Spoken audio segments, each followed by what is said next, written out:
tuntutan zaman begitu kuatnya, ya, begitu kuatnya, dan kita sebagai aktivis pendidikan pasti perlu terlibat dan mencoba untuk mengimplementasikan ini di dalam pembelajaran kita supaya peserta didik kita juga memiliki kompetensi-kompetensi yang diharapkan di sini, Bapak dan Ibu. Tuntutan saat ini, Bapak dan Ibu, tidak hanya fokus kepada bagaimana mengembangkan pola pikir yang terkait dengan kerja otak kiri kita atau otak kiri peserta didik kita, mulai dari kompleks problem solving, critical thinking, begitu. Jadi bukan hanya sampai di sana saja, tetapi sudah mengarah bagaimana seseorang itu menggunakan kemampuan pikirnya untuk masuk ke dalam aktivitas yang namanya kreativitas atau creativity. Jadi di sini sudah mulai bergeser, ya tidak bergeser ya, tetapi sudah mulai mengarah kepada pengembangan otak kiri dan juga otak kanan. Bagaimana peserta didik diarahkan untuk menjadi orang-orang yang kreatif. Karena kreatif itu kaitannya dengan imajinasi, inisiatif, sehingga kaitannya dengan otak kanan.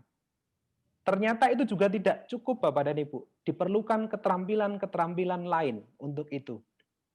Termasuk bagaimana mereka mengelola ya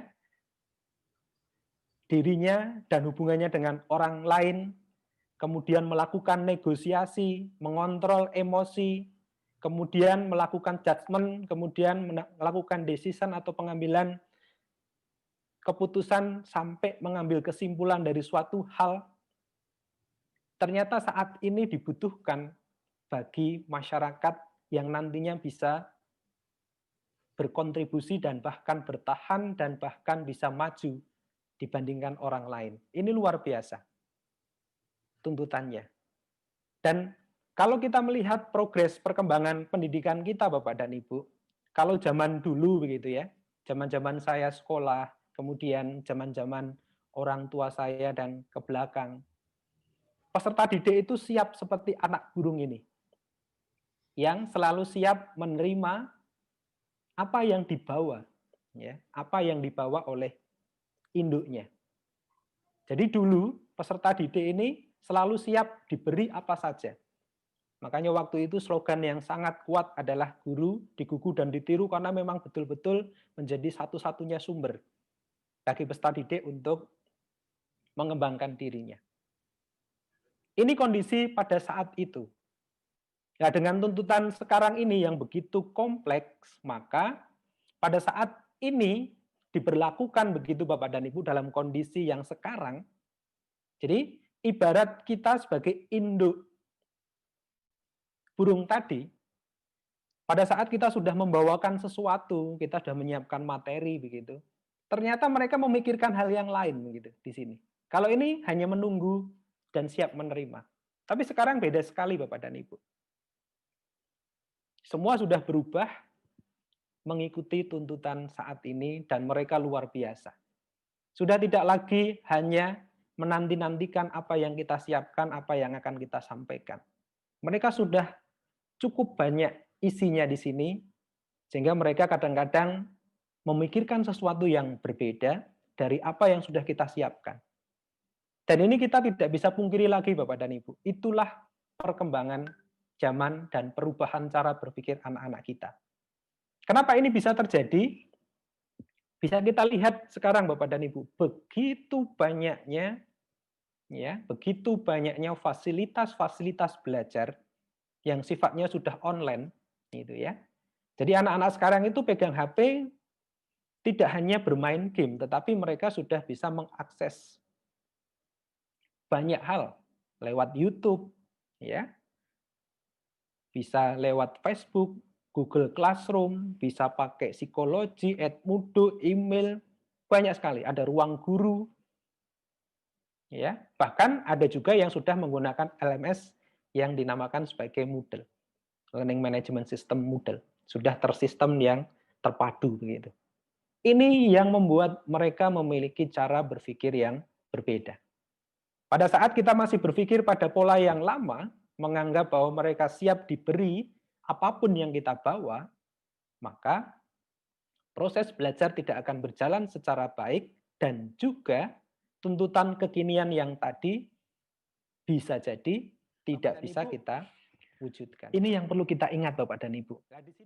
Apa yang kita lakukan yang luar biasa tadi, ya, luar biasa tadi kalau kita hanya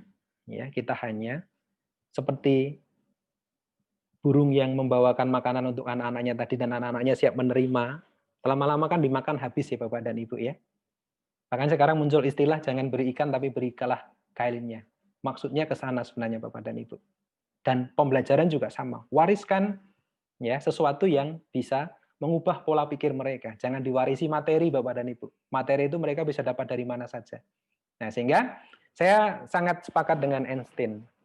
Beliau mengatakan bahwa imajinasi itu lebih penting dari sekedar pengetahuan. Orang yang memiliki imajinasi tinggi berarti mereka orang-orang yang kreatif. Orang yang kreatif pasti orang yang kritis. Dan belajar itu tidak hanya belajar tentang fakta-fakta Bapak dan Ibu, tetapi bagaimana melatih ya kemampuan pikir seseorang. Sehingga wariskan itu Bapak dan Ibu. Jangan warisi materi. Wariskan bagaimana mereka berpikir sehingga mereka punya imajinasi yang tinggi, menjadi pribadi yang kreatif. Kenapa itu? Nah ini Bapak dan Ibu. Ini penting sekali supaya kita terbuka untuk hal ini. Sekarang kita harus mulai ke sana Bapak dan Ibu. Warisan yang paling berharga itu dari sini. Pola pikir mereka, mindset mereka menjadi orang-orang yang kritik, ya, menjadi thinker, kemudian mereka menjadi seorang kreator-kreator yang hebat begitu. Ya. Ya. Kemudian ini Bapak dan Ibu ini saya ingatkan kembali ini hasil penelitiannya si Dyer begitu, ternyata kalau kita lihat di sini memang ya kalau kita lihat ini ya 2/3 bisa didapatkan di pendidikan tapi sepertiganya memang tapi lain dengan intelijensi. Ya. 2/3-nya itu genetik Bapak dan Ibu. Kecerdasan itu orang lahir ceprot gitu ya. Jadi ya sudah itu yang disyukuri begitu. Yang bisa dilakukan di sekolah apa? Ya.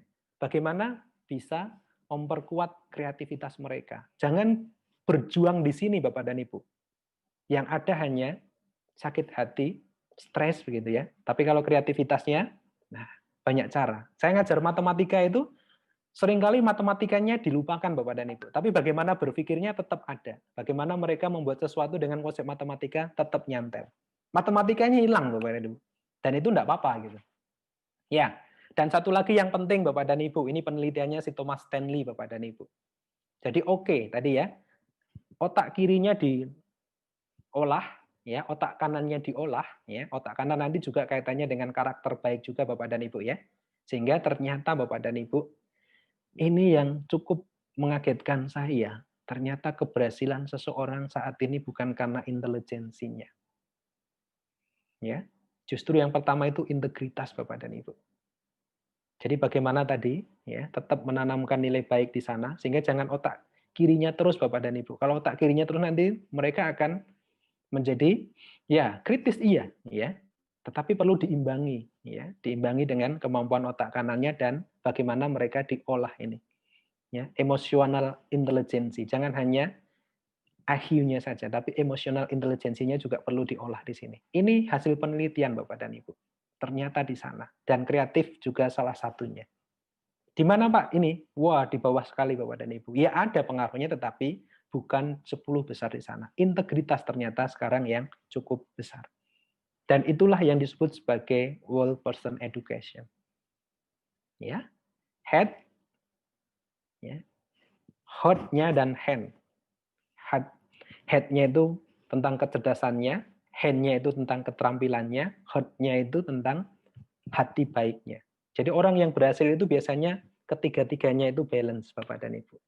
Pinter, terampil, tapi hatinya baik. Suatu saat pasti Indonesia jadi luar biasa. Tujuan akhirnya sebenarnya arahnya ke sana gitu. Guru itu adalah orang-orang yang akan menciptakan pemimpin-pemimpin masa depan. Nah, ternyata pemimpin-pemimpin masa depan itu sebagian besar ya dipengaruhi oleh mentornya. Elisa berhasil karena ada Elia. Ya. Jadi kalau kita melihat firman Tuhan pasti ada ke sana. Ya. Daud, ya pasti ada Saul di sana yang mementori dia. Selalu ada mentor yang baik. Jadi kita adalah mentor-mentor bagi peserta didik kita sehingga kita bisa mengantarkan mereka dengan kemampuan berpikirnya tadi, dengan whole person education-nya tadi mengantarkan mereka menjadi calon-calon pemimpin yang hebat, meskipun itu dilakukan semua dengan online yang terjadi saat ini. Terima kasih Bapak dan Ibu, Tuhan memberkati kita semua. Terus selanjutnya kami persilakan.